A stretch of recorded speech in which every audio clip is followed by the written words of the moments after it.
Hi again, it's Celeste, and today I want to talk about something that we're all going to deal with from time to time. It's something that's really, really important to every single person who's starting out on this new journey of performing for glam and luxury events, and that is something called imposter syndrome. Are you a classically trained violinist, dreaming of stepping out of the orchestra and into the spotlight? But maybe the world of solo gigs feels intimidating?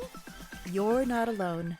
Welcome to The Glam Violinist, the podcast that empowers classically trained musicians to build thriving careers as sought-after entertainers. I'm your host, Celeste V, and each week we'll break down the secrets to getting the gigs you've been dreaming of. Get ready to unleash your inner rock star and turn your passion into a paycheck. Let's get glamorous.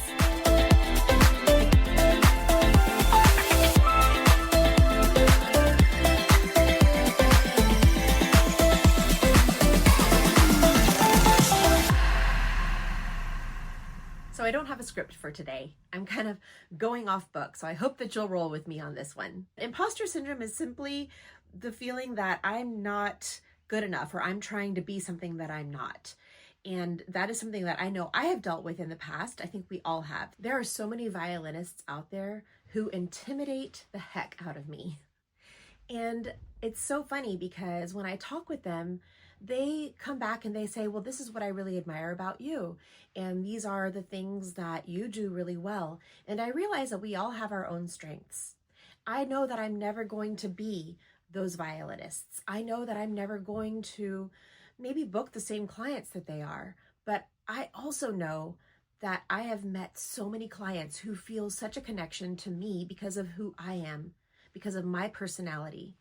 And they will go out of their way and they'll really make an effort to have me at their event because they feel like I am the right one for them. It's not always about how good you are. It's not always about being the best. It's about being authentic, being real, being you, and letting that shine through so that those people out there who are your ideal clients will be drawn to you. So when you feel intimidated by other violinists, just like I do, instead of comparing yourself to them, think about what you do that makes you unique. It's really easy when you're scrolling through Instagram and you're finding these people who inspire you to start comparing yourself to them. I highly encourage violinists when they're starting out on this journey to follow those people who inspire them, the ones who make them feel like they can do better, who they get ideas from every time they watch. Ooh, I love that outfit. I'm going to see if I can find something that's similar to that. Or I love the way that she looks at the camera and spins into it. I did the same thing when I was starting out. I had my own style and my own kind of performance vibe, but at the same time, I would watch other violinists and learn from them. That is healthy. That is beautiful. That is good. But when it's not good is when you start to feel those negative feelings about yourself when you watch other people's videos. So while I don't believe in trying to compare yourself to other people, I do believe in protecting your own mental health.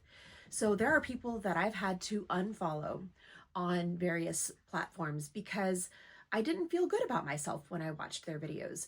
Maybe it's because they had a certain look and I knew I was never going to attain that. Or maybe I felt like it was something that just didn't vibe with me. I have unfollowed people intentionally and tried to protect myself so that I can only be inspired by those who make me feel hopeful, who make me feel positive, who make me smile when I watch their videos. And I want you to do the same thing. Be really intentional. Be aware of when you're watching other violinists and when you're learning from them and when you are trying to get inspiration from them. How does it make you feel deep down? Does it make you feel hopeless? Like, oh, I'm never going to be able to do that. Or does it make you feel like, okay, there's some things here that I can learn from. What can I do and what can I take from this video and incorporate it into my next performance? And you know what? It might feel a little weird. I don't want to say inauthentic because it's not. It's maybe outside of your comfort zone. It might feel like it's not really you at first. Everything you do when you first start is gonna feel a little weird. You know, when you first picked up your violin, It didn't just naturally just happen overnight. Obviously, you have to practice it. You have to get used to what that bow feels like and how everything connects. Like, it's not just instantaneous. It's the same way with performance style. It's not going to happen overnight, and it may or may not fit your personality to a T, but that doesn't mean you can't still incorporate elements of that glam performance vibe. There is always going to be somebody out there who is better than you. And that's okay. You do not have to be the best violinist or the best dancer or the best performer. You do not have to be somebody else in order to be completely successful in your career. I have seen people from so many different backgrounds with so many different skill sets and personalities who have been successful in this industry because they embrace who they are. People are going to be drawn to you because of what makes you unique, not because you fit a mold. You're going to be drawn to the people who have things in common with you, who share a similar aesthetic or a similar genre of music, or they just like your personality and they feel like they are connected to you when they have that client call. They're going to watch your videos and feel an instant connection. They're going to listen to your recordings and just feel something that's going to make them feel connected to you. It's not because you're the best. It's not because you're the most glamorous. It's because you are who you are. Also, remember that those people that you admire didn't start out spinning around the dance floor. They started out playing in an orchestra just like you. They started out playing in string quartets and in ensembles. Then they started out playing in the corner with a backing track. And then they started to develop their own personality and their own style. They did not turn into the performer that they are today overnight. They developed those skills. They learned them. They practiced them. They started to make them feel more natural over time. It doesn't happen overnight, but everybody starts somewhere, and you can also. And that's really what it's about. It's about always trying to be better, but not putting yourself down and not feeling like you have to be somebody else in order to succeed. So imposter syndrome is something you may or may not deal with. Most of us do in some way, shape, or form. And every stage of my career, I have dealt with imposter syndrome. I have felt like, oh, well, I'm not that person, so I can't do that. Or, well, I'm not a good enough business person, so I can't grow to that level. I have dealt with that, and I think you will too. And I just want you to know that it's okay. Acknowledge it. Okay, this is how I feel right now. This is a very legitimate feeling, and I know where it's coming from, but I'm going to say no. And I'm going to instead focus on how I can improve, how I can be better at each performance, how I can continue to grow and stretch my boundaries and become the very best that I can be. So when you hear that little voice telling you you're not good enough, you are not that person, I want you to remember everything that you have put into your craft to get you to where you are today. I want you to remind yourself of those hours and hours and hours that you have spent in the practice room, that you have honed your craft. I know that it's a challenge to start something new and to step outside of your comfort zone, but I encourage you to do it. Try it.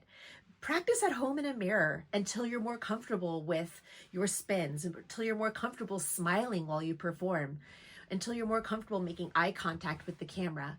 All of these things are really, really possible, and I know that you will succeed.